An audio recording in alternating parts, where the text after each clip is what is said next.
Temporaryong ablihan ang Natalio Bacalso Avenue ugma hangtod sa adlaw Domingo subay kini sa construction nga paghahimon sa viaduct habig sa Cebu City. Si Lian Singkulan sa report.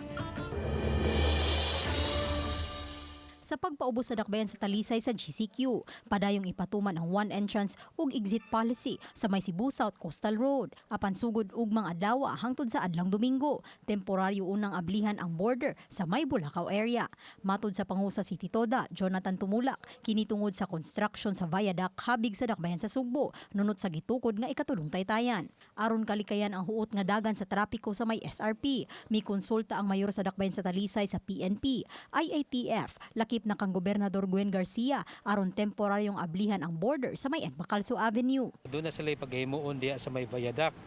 So napanglantawan nila nga muhuot ang dagan sa traffic lapit na sa may Daan Vistil, Barangay Mambaling, paingon dito sa siyudad sa Sugbo tungod kay mao man ay bugtong agianan going to Cebu City.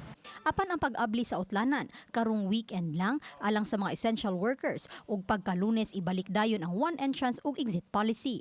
Gidugang ni Tumulak nga dili kini alang sa paglaag-laag o ubang dili essential nga katuyuan. Kinahanglan gihapong dadon sa mga essential workers ang ilang COE ug company ID.